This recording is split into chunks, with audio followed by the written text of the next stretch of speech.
So now I'm going to switch it back to the Ethernet port, and I'm going to hit apply. Okay, so now I've configured it to use.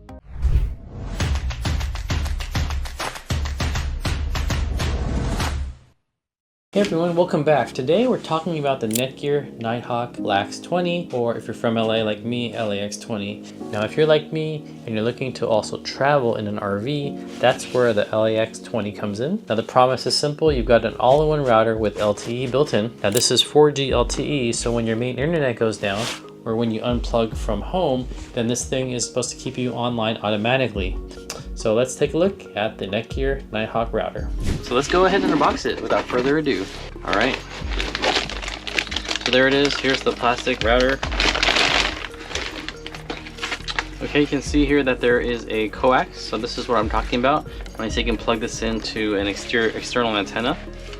And then it does have some preset settings. Now, if you haven't watched my last video, the main thing to remember, guys, to make sure that you do not use the app to set up this router. Go online, plug in, and use your laptop, because otherwise it's going to be too complicated to try to find it. Now here's a cool thing. It provides you with a optional Clearway SIM card. So if you want data only plans, here's a little coupon. It has a SIM kit built in here. I did not expect. So if you wanted to activate that service, you can. Fortunately for me, I have an AT&T unlimited plan. I also have a T-Mobile plan, so pretty good coverage. Now it comes with these two antennas, which is pretty standard here. All right. So these two antennas. It comes with a Cat6 cable, a very thin Cat6 cable. And by the way, guys, don't throw this away. This is great if you are running a cable through the window, like I have one here on the side here, so it'll fit through the RV windows perfectly. And it comes with a power adapter, 12 volts, 2.5 amps. That's pretty much it in this big giant box. So let's go ahead and plug this in and see how this works. So we have got the 12 volt, 2.5 amp. We've got the WAN port, we've got the 4 gigabit ports. Now note that they don't have the 2.5 gigabit speed where you combine the two ports. Nano SIM card, and look at that, guys, it has an LTE antenna. A little tiny antenna thing like what you'd see when you take apart a laptop. But I don't see that the manual references another antenna. So here's the Nano SIM slot. We're gonna put the Nano SIM inside here. Okay.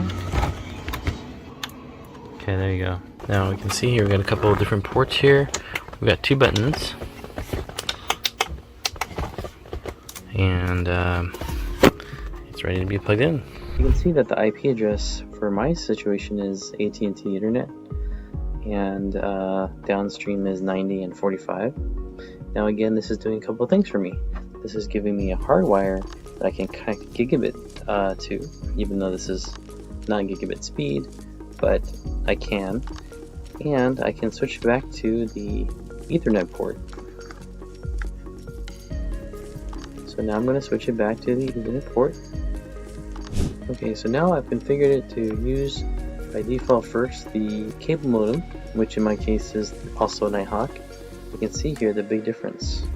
I'm getting 500 megabits download speed, and then obviously once it's unplugged, it's going to switch over automatically to AT&T Internet. This is why you're buying this LTE router, is for the automatic fail-safe switching. Now one thing I'll just mention really fast too is that because the device has a USB port, you can actually share across multiple devices. So let's say you have an Xbox and a PlayStation in your RV, or simply a TV, you'll be able to access the shared devices without too much hassle. And then the last feature is that it does have a guest network option.